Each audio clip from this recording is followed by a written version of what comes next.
Hello and welcome to the MHG podcast. As usual, life can be a little bit miserable, life can be a little bit dark, so we're here to bring you as much light and as much joy as possible. And you know what? We've fallen out, okay? I'm fed up of these shenanigans. I don't know why, but we've just had a spat on Twitter and everything. It's a whole thing. I'm joined this week by Stu Musk. How you doing, Stu? Not bad. Yeah, big falling out. I stole all of your data, walked away with it. I've got a crappy electric car, and yeah, I'm a little bit of a Nazi. Oh god, that sounds awful now. Okay. I did not see that coming. Oy. Yeah. Just pretend I said all that stuff about Musk because it's so true. To put myself... Like, the worst thing is, I put myself there as the Trump figure, so Christ knows what that says about me. Oh, probably something very disturbing. Yeah, indeed. There's loads of crap going on. I don't know what's going on at the moment. The whole ICE thing in America, that's just crazy. With state police or town police, whatever, threatening they're going to murder protesters if they do certain things. And obviously, Microsoft are scum at the moment. Tom Felton, apparently, he's trying to keep himself relevant by siding with J.K. Rowling. And everything's fun. I know. There's a big protest on Saturday in the US, like across the US, called No Kings, which is obviously anti-Trump. So that's good. That's positive. Can we have No Kings as well? Oh, I'd love that. Do you know? Ironically enough, is it the same day that it's the King's official birthday? It's definitely cool. This week. So yeah, we should protest as well. Yeah. It's too hot, though. Again, not something we say very often in this country, but it is pretty muggy. It's a very British thing. Yeah, I could go and protest, but it's the weather. Have you seen the weather? It's been bananas here. It's just been like, it's boiling up 1 second and then it's pissing it down the next. So it's like every cliche about the UK that there's ever been, really. Yeah, as I say, I'm moving at the moment, so I am just like, I look like a construction worker. We back to YMCA again? Yeah, just the amount of sweat pouring off of me, honestly. I feel like I've been at one of those special construction clubs. I'm just getting excited now. You have to cool me down a little bit. Oh, okay. I've seen a thing, actually, talking to Trump and Musk. A guy on TikTok who's basically... He's very canned, but he's taken all the sound bites of Trump talking about his breakup with Musk and making it sound super, super gay. Which is hilarious. Like he's just come out of a homosexual relationship of a long time. They're just bizarre, very odd. Both sociopaths. It's like when sociopaths fall out, crazy. Yes. One could say they are freaks. One could say that. And do you know what else is freaks? What's that? Maybe a video game I might talk about in a minute. Video games. Specific video game. Yeah. Yes, a very specific segue as well. Very nice. Oh, okay. So, what have you been playing then that's freakish? The first game I've been playing that is freakish is called Warhammer 40,000 Speed Freaks. Now, if you didn't know, everyone knows what a Warhammer is, 40,000, because it's that thing that we all look at and go, not getting into that. All that miniature painting, and I've heard people go into a quite large debt. I'm not touching that. But obviously, as you probably well know, Warhammer also branches out into video games. And bless them, they don't just go, here's our little strategy and type games, because that's what the tabletop stuff is. No, they take a chance. They've got their sports game. They've got their boomer shooter. They've got their third-person action games. I think they've got city builders. They've got the strategy games. They've got all different kinds of things. What they've just released, and it's been in early access for a bit, is Speed Freaks, which is essentially what if Twisted Metal, what if Carmageddon, but what if Vigilante 8? But we put it in the Warhammer 40,000 universe and make it really, really good. How does that sound, Stu? Well, the making it really good part sounds excellent. Yes.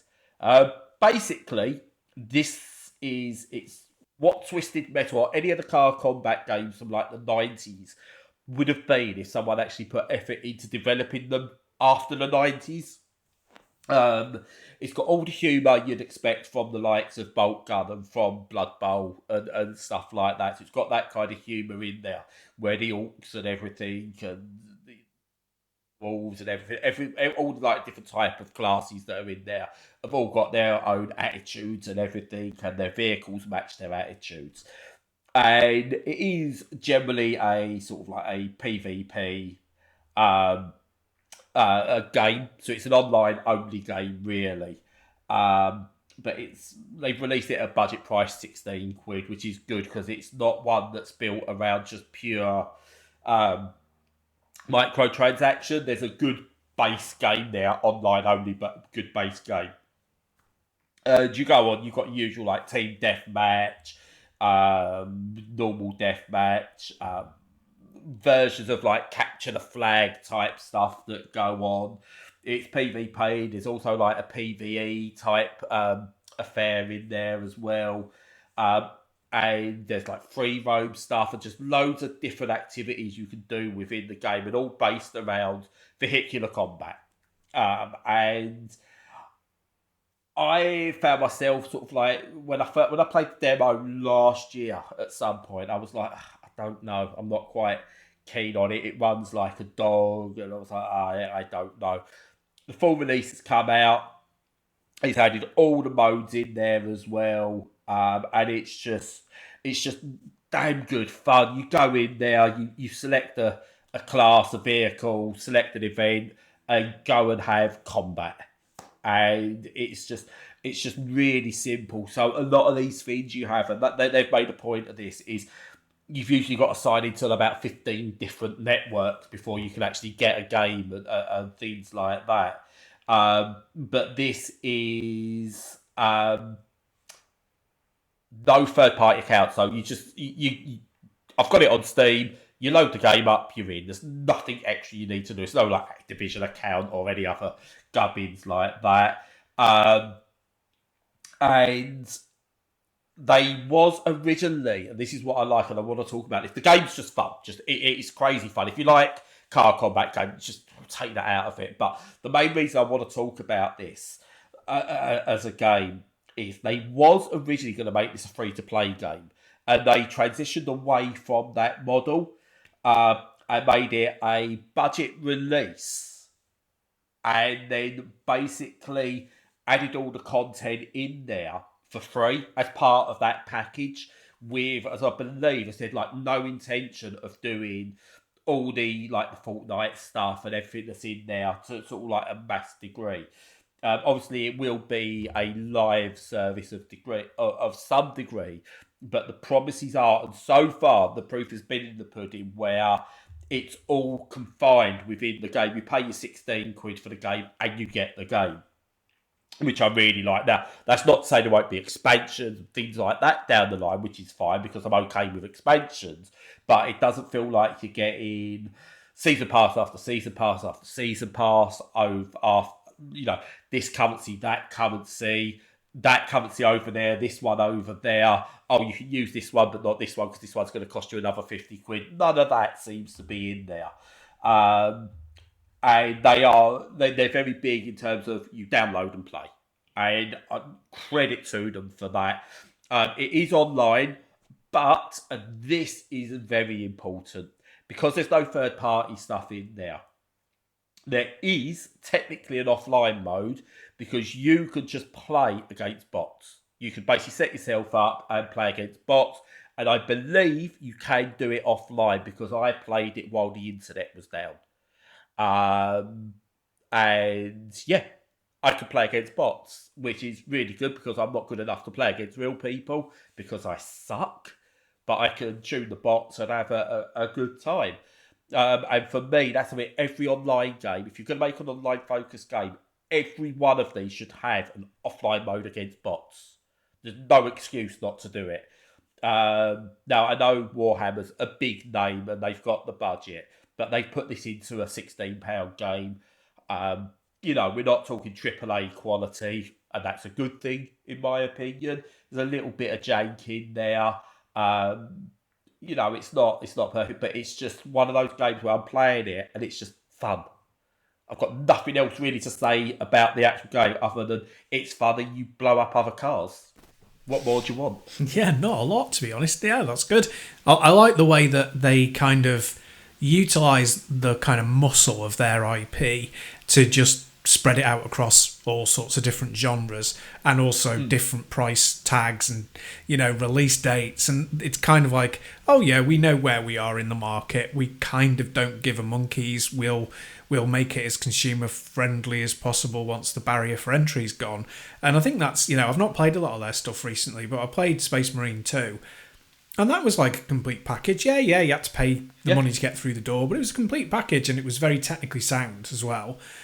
So, yeah, they're kind of one of those weird ones that are a big corporation, but at least in their online stuff, they're kind of seeming like one of the good guys. Yes.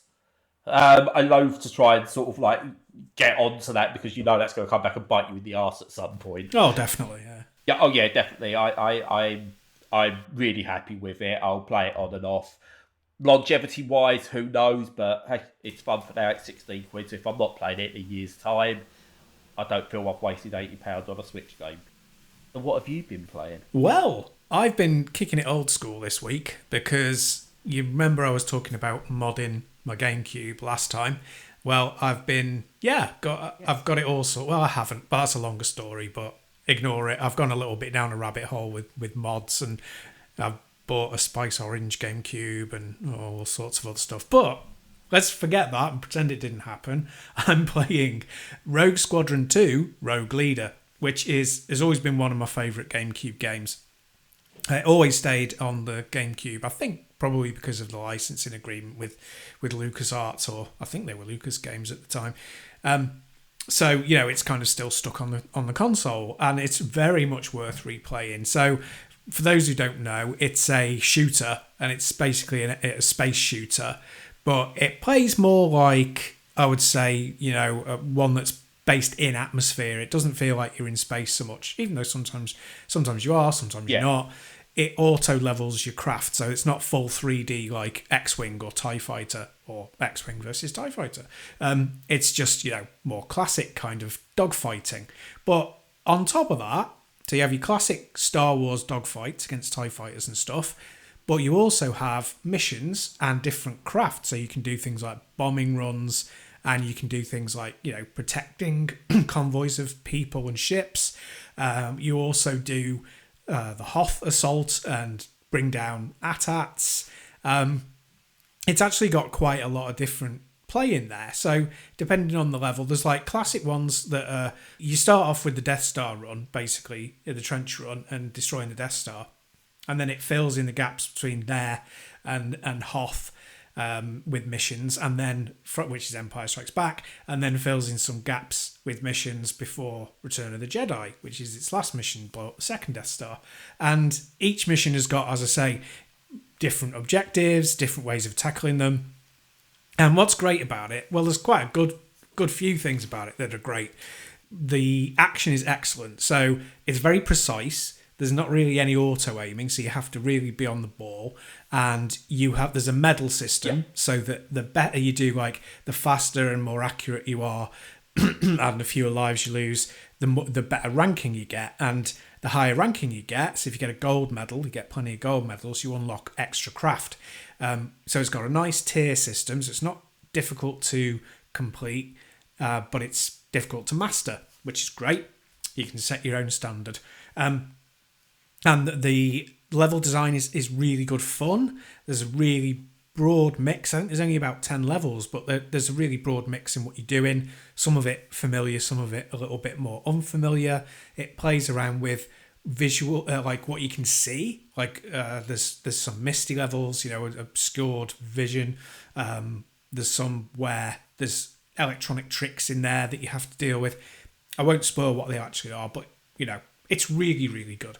Great fun. It's kind of like if you take Ace Combat 7, but take it even less simcade and make it more arcade.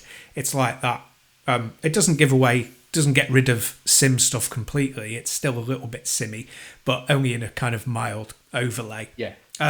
It also looks amazing, which, considering it's 24 years old, is a bit of a shocker, really. It still holds up today. Mostly, I suppose, because two things. They've spent a lot of time making the craft look authentic. So the spaceships look really authentic to the films, and those designs are excellent. And because they're boxy by design, it's also fairly easy to make them look good, even on older hardware. And secondly, they've done a really good job of putting authentic kind of battle damage and, weathering and stuff on the skin of the craft. So that's made it age really well. And it's 60 frames per second, so it runs really smoothly. It's just one of those games that's aged beautifully, like the original Ridge Racers and, some of the classic arcade games back in the day. Yeah. So great fun. There's nothing... The reason why it's worth playing today is because there's nothing like it around. So they don't really make arcadey shooters. The last kind of shooter for Star Wars was Star Wars Squadrons, which is 4 or 5 years old at this point. Yeah. And that was more of a sim. So they don't really do these arcadey style ones anymore. Still looks great, still plays great, really worth a try. If you've got a GameCube or you've got a Wii, it should play on the Wii. Dig them out, buy the game, should be cheap, play it, it's brilliant. Or if you own the disc, you can emulate, quote unquote, own the disc. You can emulate it quite well. Yeah, that's good job you brought that up, because it never used to. There used to be a real problem with it, but that was 10 years ago or more ago. So I think it should emulate well on Dolphin now. Yeah, no, Dolphin it does. Does indeed. I played Brilliant. it on my Steam Deck a little while back as a tester, and it's the second best Star Wars property on the market. Oh, go on then. What's the first? Spaceballs. But that doesn't have a video game tie-in, so no, but it might do soon. Spaceballs 2. Been announced. That's right. And the best thing, because you could have made Spaceballs 2, and it could be atrocious because it's just cashing in. But the legend, the glorious Rick Moranis, is coming back for this film. I know. Bless him. Bless him. What a good guy. Oh, yeah. He stepped away to look after his wife, didn't he? And then the kid passed away. And that's right. I don't care if he's coming back because he needs some money. It's just... I got nothing but respect for Rick Moranis. And if it's a one-time deal, I can't wait. I will go and watch that 3 times over on opening day. Yeah, the only worry I've got is not about the film, really. It's about Mel Brooks, because he's ancient. He's in his late 90s now. So he's not directing it, is he? He's in it. He's taking over. Yeah. This is where I'm bad because I haven't watched this film for a few years, but the Yoda character, he's playing that character again. Whether he's going to maybe CGI it and voice it, I don't know, but he's older than Yoda. So, He is. And smaller and more wizened. He's one of those that I swear he died a number of years ago. When you see that he's alive, you're like, is he? I swear he died. It's unbelievable. It is unbelievable. He is ancient. Ancient. He needs to record his bits right now. If he hasn't already. Yeah, exactly. He could be one of those that's just immortal, though, in all fairness to him. Yeah, I wouldn't put it past him. He looks good, though. I'll tell you what, he's looking pretty good for his age. He does. Anyway, I don't know where I am now. Oh, yeah, moving on. Because we're in a timeline where the world's going to shit, but we're getting a Spaceballs too. So, however, what if I could introduce you to another timeline, Stu, and it might change everything? Oh, go on. Well, I've tried doing this because sometimes I thought, do you know what I could do with another podcast partner? Right? And who better than me, okay, to be my podcast partner? True. Mm-hmm. So I set up this technology where I can change something in my life in the past and create a new version of myself. They would become my clone.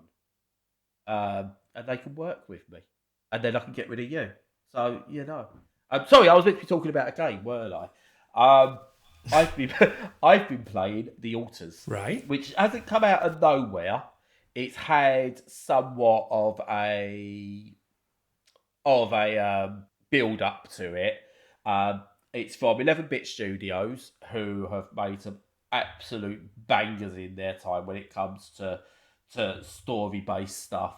They've made Frostpunk, the Affirmative, which is really good, The Invincible, which was say what you want about the gameplay, the story in that was outstanding. Children of Moonlighter, so they're behind some really top games. And yeah, they've just made the Altars. And I'm very unsure how to describe the Altars without ruining it. So if you want to get the most out of it, just play it. Skip to the end of the podcast, play the Altars. But the premise is simple. For whatever, something's happened, you're on a space station, something's happened and you're left alone. There's a mysterious something that's giving you instructions, you're not quite sure what it is. And something cataclysmic is going to happen and you need to move on. However, you don't have the skills on your own to be able to move on. Everyone you know is dead, Dave. Okay? Pretty much that's how the game starts. Where is everyone? They're all dead, Dave. What? So-and-so? Yep, they're all dead, Dave. It pretty much does the Red Dwarf thing. But plays it seriously, which is quite funny in itself.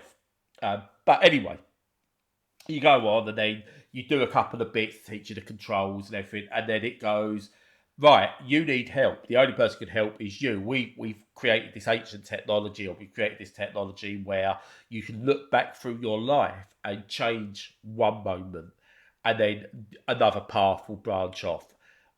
So you're this kind of person who's on this spaceship and you need like an engineer, someone who specialises in engineering or computers and things like that. So you kind of go, okay, what if I change this part of my life? And you get this whole branching narrative come off from X part of your current timeline. And then that person goes on and actually becomes a computer genius. And then you have to bring them as a clone and you kind of bring them into existence. And with that, not only just bring them to existence, they go, oh yeah, I'm good at computers, I'm now going to do the work for you. They're confused, they don't understand. How you talk to them will decide how they are with you and what they actually do and if they actually want to help, whether there's trust or anything like that. But then the game goes on and you just branch off so many different areas. I've got maybe 2/3 or maybe halfway through the game, and there's so many different clones I've got that have gone off in so many different directions, paths off of timelines, off of other timelines, and each one's got this really interesting, deep narrative towards it. And even though they're all you, as in like the main character of the game, Yandolski, they're all variants of him. So it's basically saying, what if you change this moment of your life? What does it affect? And it's not just a case of, it affects what you was good at. It affects your whole personality. And it kind of really delves into that whole aspect of, is it nature or nurture? In terms of how you turn out to, what sort of person you turn out to be. And this really goes down it's obviously nurture, because you change this and you're good at this, but you're an arsehole. Or you do this, but you get really worried about bits. And the whole idea of these different narratives shaping different versions of you and you being able to see them and interact with them all in a bid to survive is really good. And then you get to see and deal with the whole idea of how does that affect the person's being? Because these people have got to understand now that the life they've led has technically maybe just been made up to bring them to this point, but they've got all the memories of that life, but they've just literally come into existence. And they've got to deal with that existential crisis that's going on. And all the meanwhile, there's this mysterious narrative that's happening behind you. And it just all feeds into each other nigh on perfectly. I think some of the exploration stuff is a bit clunky. That's probably my only criticism of this game.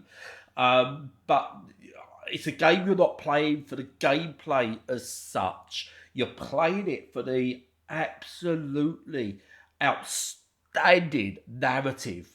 As I said, like, we were spoiled 2 months ago, I think. It doesn't feel like that long ago, but with Clair Obscure Expedition 33. we were spoiled with that, and shows what this can do. This is another AA publisher. This is not a AAA publisher. I mean, I think 11-bit you could almost claim of indie. They're the kind of that bit in between indie and AA. And they've put AAA to shame here in terms of storytelling, in terms of acting. Like, the voice work in this is outstanding. The gameplay is solid.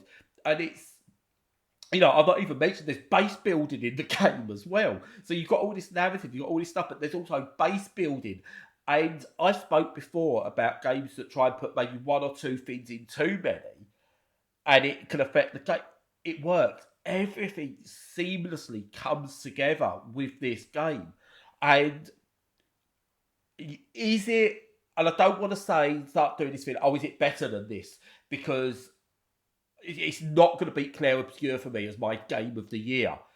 But I think if this was released in 2024 or came out next year, I think we're talking guaranteed game of the year stuff here. To have two games like this come out a couple of months apart, while then peppered with stuff like Roadcraft, which is outstanding as well. It's an amazing thing. All I can say to anyone is go and play this. It's multiplicity, if multiplicity was good. Nice. Yeah, that's intriguing. So moment to moment, it says against it on Steam that it's like a base building simulation-y kind of thing. Is that right? What kind of... Yeah, it is. So base building is an important part. So you've got this ship you're in, essentially. And obviously to house the clones and everything you bring in, you obviously need to build bases. You need to build rooms for them to be able to work and stuff like that. And you eventually you upgrade, you get more places. You've got to place the rooms in the space you're given. And how they link together has some kind of effect in terms of storage, how quickly they can get from room to room to do what they've got to do, especially in emergencies and things like that. So you do need to think about it, but it's not so deep that you then take away from the narrative. The focus of this game is the narrative with gameplay elements, the point-to-point stuff, the day-to-day stuff, is solid. It's not like if you were to just go, here's a base building game, then I don't think you'd be talking about it. I'd be talking about it such, amazement. If it was just an exploration game, I don't think it's there. It is literally a sum of all parts type game with just the narrative. This, you could see, becoming a long-form TV series. And if that had been released with this narrative as a TV series, not a movie would suck for this because you'd have to do too much too quickly. But you're talking about being able to build stuff like this, introducing a new clone every week or something like that. It would really come together. But to have this as an interactive title, and the base building stuff is fine, it's fun, I enjoy it. But all I care about is this narrative throughout the game. Right, yeah. It sounds a little bit like Mickey 17. Have you seen that? I haven't yet, no. And I've seen some people talk about that. And yes, I would argue there's a bit of that in there. But it's, from what I understand, like from the trailer of the film and what I've read synopsis-wise, this feels a lot more clever and deeper with its narrative. Because I think, again, with a video game, what you can do that you can't do in a film is you can take your time with certain things. So you can have your main narrative, but you can then sprinkle flavour via logs, or with this, you kind of almost got like this DNA timeline thing that goes off. So if you imagine, what was the Loki stuff where they do all the different timeline stuff and you get that visualization? Yeah. You kind of got all that, and each little point in there has its own narrative block in there as well.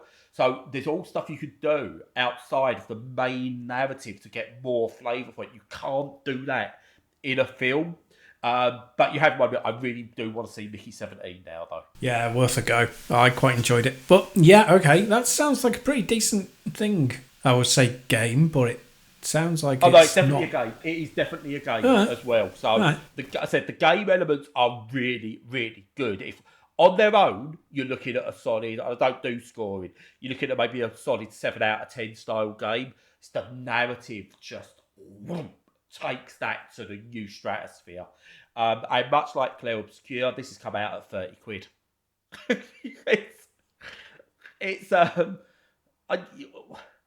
Again, like, I don't know how these corporations are going to get away with it when you've got games like this. Warhammer just a moment ago, Claire Obscure, they're talking 30, 40 quid games and they're putting everyone else to shame.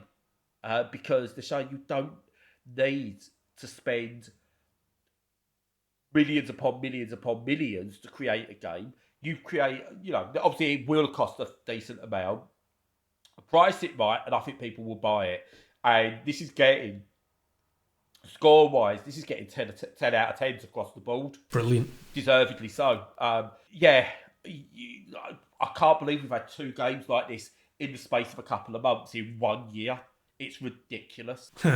Yeah, I'm not going to buy it yet because I bought Claire Obscure and I haven't played it yet. So I've actually got around to buying it. I did, but the thing is, I started it on my Steam Deck and it runs so horribly on that I was just like, no, I can only play this on my PC, and then I haven't had a chance. On the Steam Deck. But it looks so ugly and it runs at 30 frames per second. It does. I dropped it right down. I've got a good solid 30 out of it. But yeah, I get it. Yeah, it's not good enough for me. It doesn't mean I've only got one eye, so I get double frame rates maybe. That's how it works. Yeah. Oh, it's just so good. I can't. This is the world within. Like, just get rid of everything else from the outside and just sit in, play video games for the rest of your life, because that's where the good stuff is. If I could get away with it, that's what I'd be doing. Lose a leg, go blind in your sounds. Is that all? Yeah. It's a secret to life, isn't it? I don't know. But yeah, just amazing. Absolutely outstanding, amazing. And I've still got other good games that I've got to write about that are just video games. Yeah, spoilt for choice at the moment. Yes, indeed. So before I just carry on just going video games, I'm going to just let you get on with it now. Yeah, fair enough. I'm going to enjoy the rest of Rogue Leader, and then I'm going to force myself to get into Claire Obscure, because with any kind of RPG, you have to brace yourself for at least an hour of sitting down and maybe not enjoying yourself, just acclimatized into the world. Just getting into it, yeah. Yeah. So I'm going to do that. I promise that'll happen. But until that happens, and until next time, make sure you're following us on all the socials. Check out the content on the website. Join us on Discord if you wish to chat. And other than that, until next time, stay safe and stay sane.